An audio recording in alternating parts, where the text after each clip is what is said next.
We're up and recording. Welcome, greetings, everybody. Welcome to the Art Lexcia podcast. This is me, your host, Wesley Pepper. This is episode 239. Yeah, that's all that. No other notices or anything like that today. Just, yeah, that's it. Today, we're actually talking to some comedy royalty in South Africa. We're talking to Mark Banks. We're talking about the comedy nights at the Whirlwind, at the Whirlwind Theatre with Cometh Mark Banks. It's a gig coming up, actually this coming Friday on the 3rd of July. But before we get into that, firstly, Mark, good morning, my brother. How are you? Good morning. How are you? Wesley Pepper. Yep. That's my Fantastic. name. What? Nah, Wonderful. nah. Thanks, man. Yeah, Mark, I mean, like, you've been around for the longest time. I've heard your comedy before. I'm a fan, I must be honest. Um, Thank you. I mean, you've been Thank around. you, Wesley. Just for those, yeah, sure.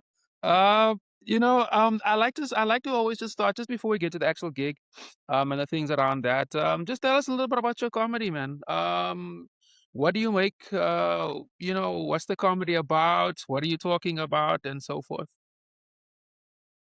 Current events, current things people are talking about, things that are on people's minds, things that people would like to have on their minds but don't because they're too scared to talk about it.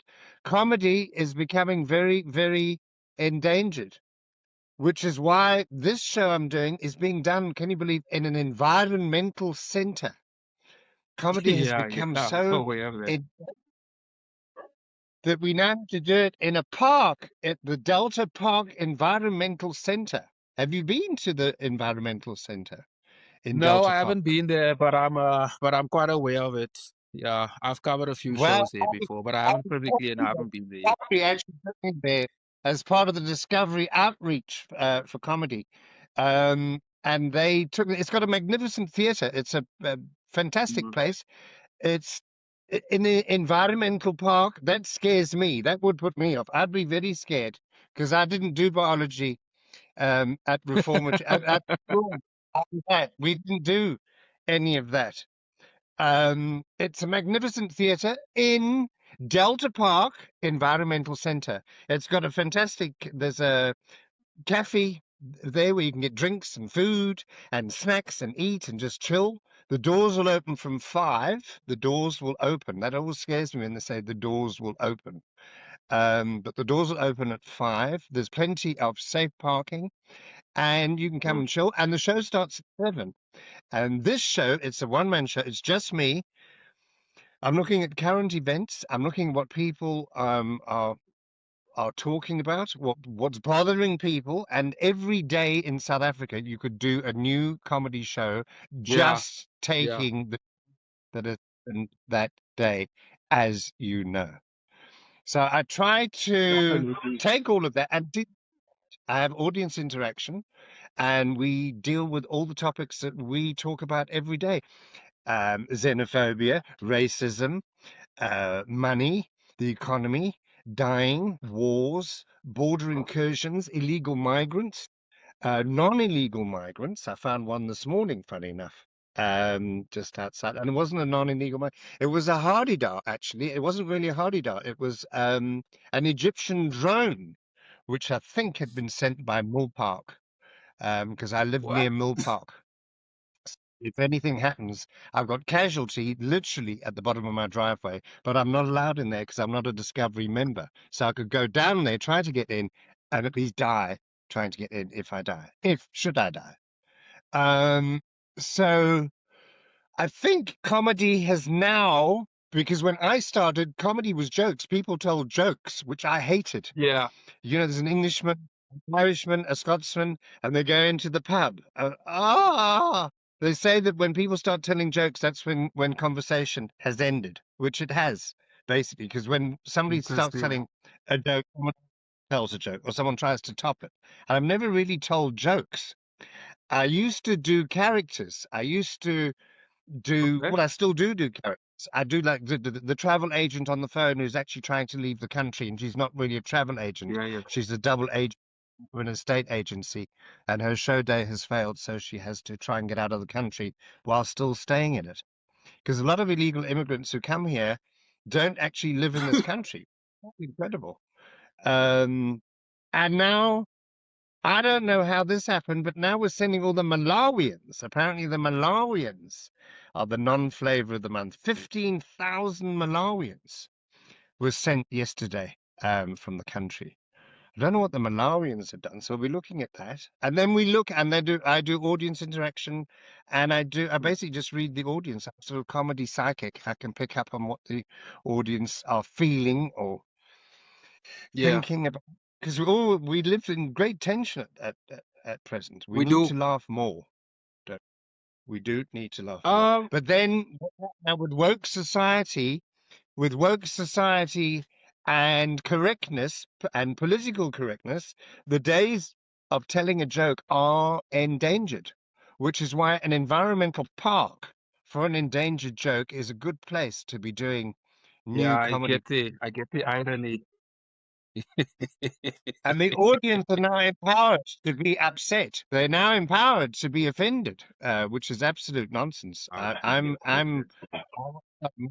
those people out of the country and send them to non-laughter land, which is just beyond Malawi in Chattahoochee, which is a new country they've set up for non-laughers. It's a country where laughing is illegal, It's illegal. which is where we'll soon. It's terrifying. Probably, probably. And I do want to pick your brain about that. Problem. If you can laugh at a problem, you're halfway through it. You're halfway to solving it. If you can see the funny side in it. And there's a funny side to everything, to absolutely everything. And comedy is the fastest growing industry in South Africa, outside Yeah. of security fencing, and new canine HIV Rottweiler. No, really, it's the biggest industry there is. We're exporting comedians. We export comedians now. That's how many we have. Yeah. And I got all for Yeah. that. The minute they're any good, they're exported. They're gone. So I get to do the gigs when they go, which is great. Yeah, And I it's the guess new so. rock and I get roll.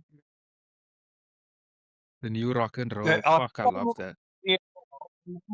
you need a directory to see who is performing. You need like a Roberts Birds of South Africa, where you can actually go through the catalogue and see who is on. I think there's just over 1,500 registered comedians in South Wow. Africa, registered with the Kennel Society, funny enough, because comedy falls under kennels, kennel upkeep, and dog maintenance.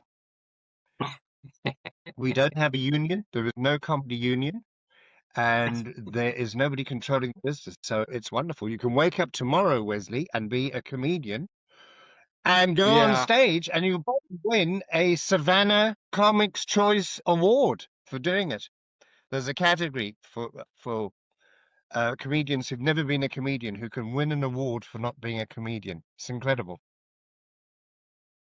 Yeah. You actually said quite a bit there that I'd like to unpack. The bit about the comedy award thing is yeah, you mentioned I like it.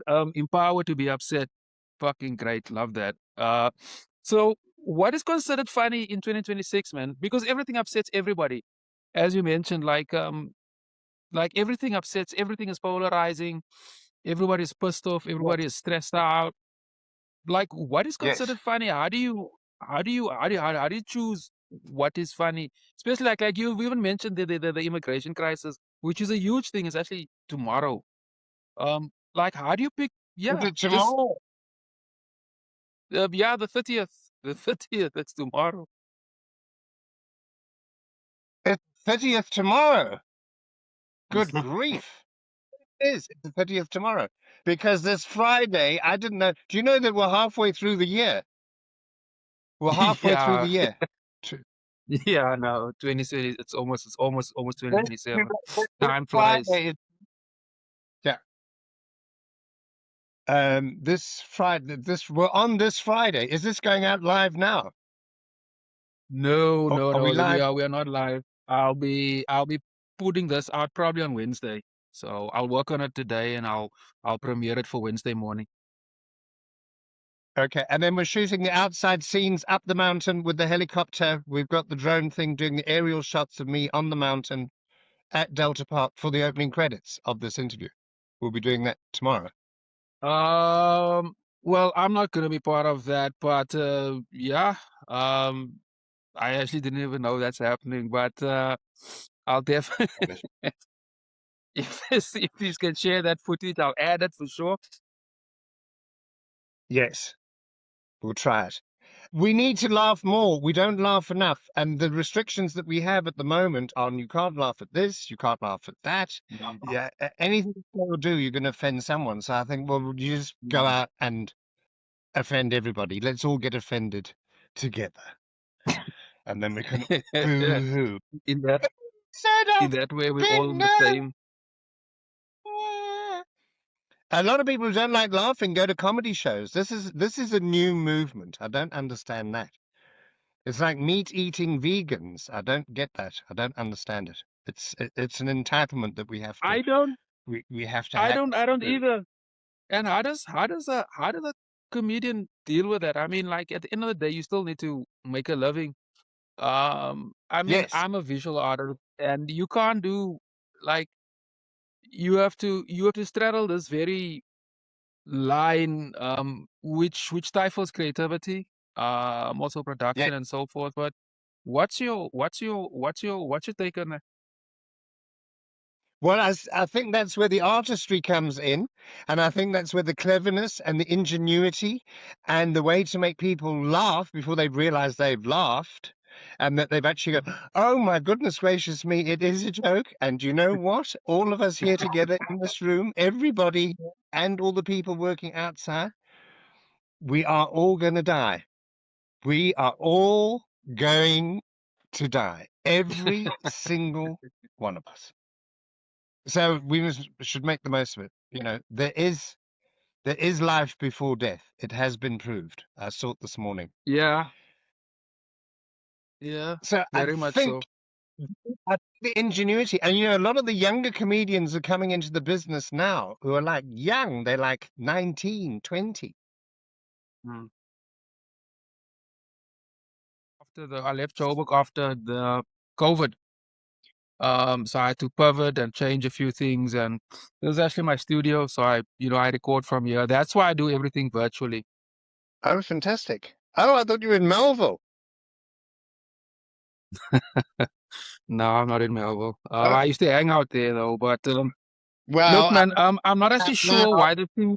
I'm not actually, Mark. I'm not actually sure why this thing keeps cutting because everything is perfect on my side, and I'm picking up the audio and the vision. Everything is coming through great on my side. So I guess let's just because every let's just run with it, just in case there's something else that that picks up and that we keep stop all right, starting. here So we go. Let's go while we're if you still remember that going. last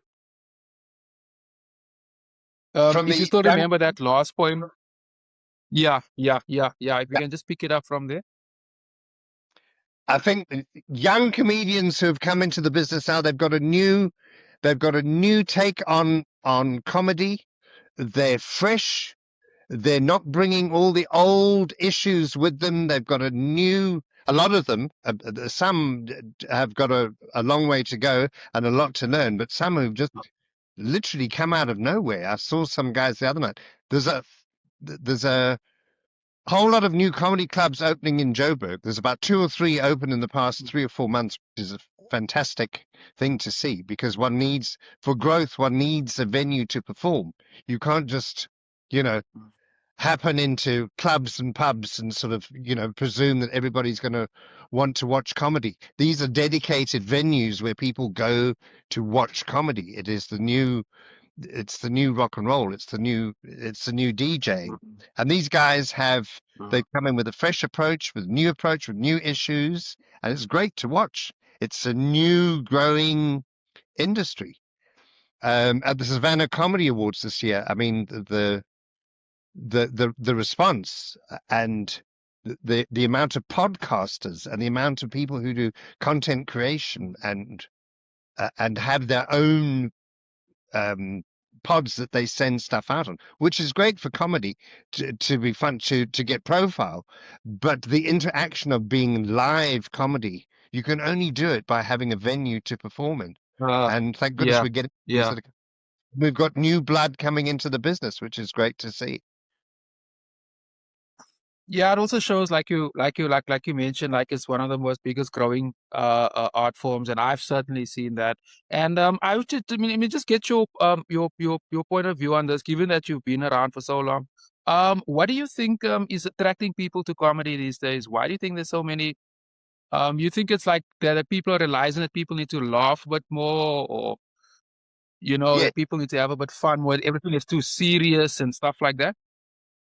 Yes, people are apprehensive of comedy. A lot of people are scared of comedy. A lot of people are scared if they sit in the audience, the comedian's going to tear them to pieces. Oh, he's going to pick on me. Or, oh, last time I went to comedy, they said terrible things about old ladies, and my mother's old, and I didn't like that, and all that sort of thing. They get over the apprehension and the fear. People love laughing.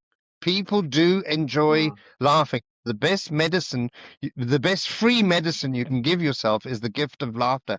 When people say, oh, I had such a good laugh. Oh my goodness gracious me, we laugh and one feels so much better. It's the best tonic, especially in these times now that we're going through. I mean, the horror that South Africa faced, not just South Africa, the world. We're in a very, very strange place at the moment. So I think comedians are very needed. And I think laughter is very, very necessary. There are some people who are happy not laughing. Um, I but can't on the agree with you whole, more. people do enjoy laughing.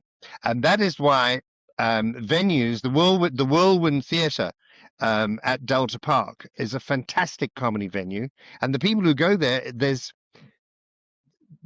something for everyone in the audience to pick on. Young, old, male, female, all colors, all religions, all beliefs, all, I don't know, they come from all over the place. So it's a lovely spot to have a comedy venue. It's not as though it's just in a northern suburb um, pizza bar where only rich 35 plus Yeah, I people hear go. you. No, it's pulling in everyone from the entire area. So the cross section, young, old, all colors, all religions, all creeds. It's great, great fun, and it's a wonderful venue to play. And I'm very, very looking forward to playing on Friday night at 7 o'clock Right. um, Uh, in Delta. one last. Doors Yeah, open yeah, at yeah. 5. We'll get to the formal stuff, and just for the Bugging audience, I'll be myself. adding all that details. No, no, this is a platform for that. So go ahead. But I do want to ask you one last question just before we sort of get to the latter part of the thing. Have you ever been cancelled, or has somebody tried to? Everybody. Yeah, man, I've been struggling. The connection with Mark's device has been, has been a bit problematic. The line keeps cutting and so forth. So, yeah, we're just gonna wrap it up with that. So I'm just gonna, guys, leave you with the details for the gig on Friday. It's on the 3rd of July, which is 2026. It's from the bar opens at 5 o'clock, but the show starts at at 7 o'clock. It's 180, or it's 180 at the door, and you can get your tickets at Quicket. And most probably at the door too. But I'll be adding all the details to that down, in the description box below, along with Mark's social media handles. I know he's on Instagram. He's also on Facebook. I'm not sure, but I doubt whether he's on TikTok. But yeah, I will add all those. I'll add all those details in the description box below, and also we had 2 attempts early on to record, and I think I'm gonna see how well those, because there was really some good stuff there. I'm gonna have a look at that later today, and I'll see if I can either add it to this recording or add it separately. I'm gonna see how that works, because I really feel there's some fun stuff there. But yeah, thanks for Mark for coming through, Mark Banks. And to all my listeners, if you got this far, you haven't already, please smash that subscribe button. I'll appreciate it a lot. And yeah, yeah, drop me if you got any opinions about what's said or so forth, leave a comment or something like that. I would appreciate it. And I think that wraps it up. So thank you, everybody. And you'll catch me next week with a new episode.